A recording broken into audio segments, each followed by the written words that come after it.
Selamat pagi dan selamat datang di acara Bara Podcast edisi pertama dengan saya Adi Putra Tanoyo, host Anda di kesempatan ini. Bara Podcast ini adalah media di mana praktisi dan pemerhati manajemen risiko bisa berinteraksi dan saling berbagi pengetahuan.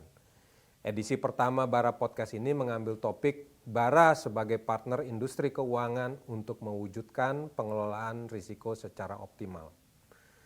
Teman-teman, di kesempatan ini, teman-teman akan dibawa oleh para narasumber untuk lebih mengenal Bara. Dan untuk menjelaskan hal itu, yang paling cocok, kita sudah punya dua narasumber, yaitu Ketua Umum Bara dan Direktur Manajemen Risiko Bank BRI, Bapak Agus Sudiarto. Selamat pagi. Pagi, Pak Adi. Selamat pagi. Dan Sekjen Bara dan Direktur Bank QNB Indonesia, Bapak Windy Hartono Tabingin. Selamat pagi, Pak Windy. Selamat pagi, Pak Adi. Selamat pagi, pemirsa. Bapak-bapak, pada kesempatan ini kita ingin mengajak teman-teman untuk mengenal Bara lebih jauh. Mungkin kita bisa awali dengan Pak Agus. Siapa dan apa tujuan Bara ini, Pak? Baik, terima kasih Pak Adi. Tentu yang terima kasih juga kami dari Bara, Pak. Bisa diundang hadir di forum ini untuk ikut mengenalkan kepada para pemirsa ya, cinta podcast ini mengenai organisasi Bara. Bara itu sendiri adalah organisasi profesi yang terdiri dari para bankir awalnya yang mempunyai perhatian terhadap implementasi penerapan manajemen risiko di industri perbankan. Kita tuh punya tujuan menjadi semacam partner buat regulator maupun industri untuk turut membangun industri perbankan yang sehat serta penerapan manajemen risiko yang secara optimal. Jadi kita di industri Bara ini selalu berkolaborasi dengan regulator dalam hal ini baik OJK, Bank Indonesia maupun LPS dan stakeholder lain untuk terus berdiskusi, memberikan masukan dan jika perlu memang kita juga mengirimkan orang-orang ke industri-industri itu untuk berdiskusi mencari solusi terhadap suatu permasalahan. Jadi Bara sendiri singkatan dari Bankers Association of Risk Management. Jadi kumpulan para bankir yang punya perhatian terhadap manajemen risiko. Meskipun saat ini tidak terbatas kepada bankir saja ya Pak Windy, nanti mungkin Pak Windy bisa menjelaskan lebih detail. Kita meluaskan tidak hanya di perbankan tapi di industri keuangan lainnya Pak Adi. Itu Pak Adi. Ya, terima kasih Pak Agus. Pak Windy, sejak kapan Bara ini berdiri, Pak? Ya, Bara didirikan tanggal 5 Agustus 2008. Jadi kalau dihitung ya sudah 14 tahun 2 bulan Pak Adi. Jadi cukup lama Bara berkiprah di bidang manajemen risiko. Ya. Pak Agus, melihat landscape industri keuangan di Indonesia ini, menurut Bapak secara manajemen risiko, itu bagaimana dan bagaimana Bara bisa berkontribusi? Baik, Pak Adi, kebetulan saya mungkin juga dengan Pak Windy ya, termasuk bankir-bankir yang mengalami periode sebelum krisis. Sebelum 98 sampai kemudian di periode krisis dan sampai sekarang alhamdulillah kita masih terus berkontribusi, diberikan kesempatan berkontribusi di industri perbankan di Indonesia.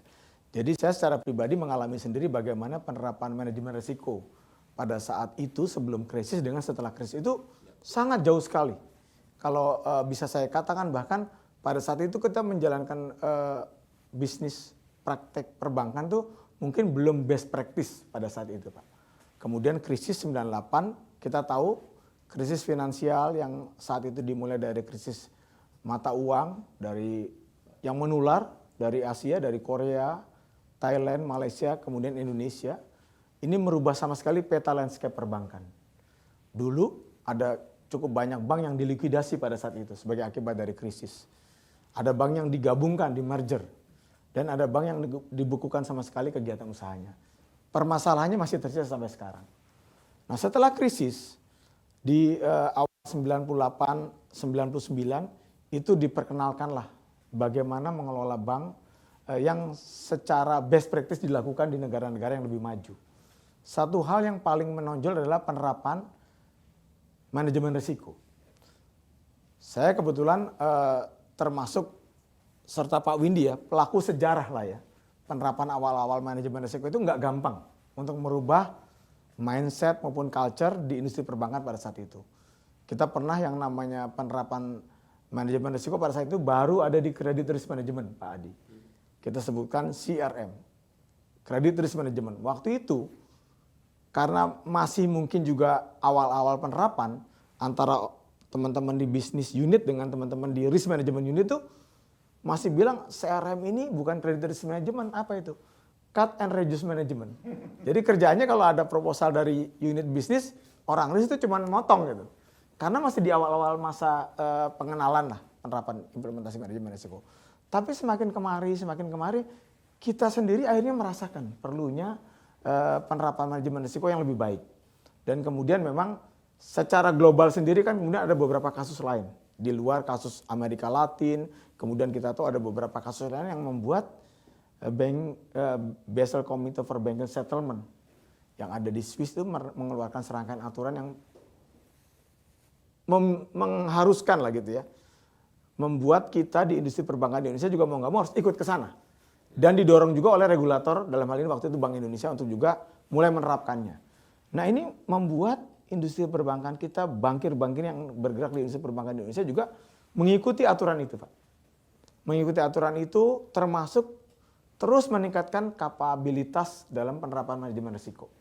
Baik mengenai credit risk, market risk maupun operational risk dan berbagai jenis risiko-risiko lainnya lah.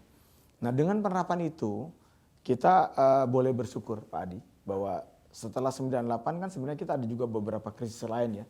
Ada krisis di 2013, kemudian ada krisis di 2018, kemudian saat ini terkait dengan pandemik. Kita 2 tahun terakhir mengalami situasi krisis pandemik, tapi kita boleh bersyukur bahwa ternyata industri perbankan kita lebih resilience. Lebih resilience. Setelah 98 tentu ada beberapa permasalahan. Kita mengalami ada namanya bank global ya, kemudian ada bank Mutiara pada saat itu, bank Century, kemudian ada beberapa BPR lain. Tapi praktis tidak menimbulkan gejolak yang sangat besar buat industri. Nah itu mungkin antara lain juga penerapan dari manajemen risiko di setiap industri perbankan yang ada. Sehingga praktis dengan beberapa krisis yang ada, industri perbankan boleh dibilang dengan kondisi perbankan saat ini sebagaimana kita juga selalu ketahui dari pengumuman dari OJK maupun KSSK, boleh dibilang industri perbankan ini lebih resilient.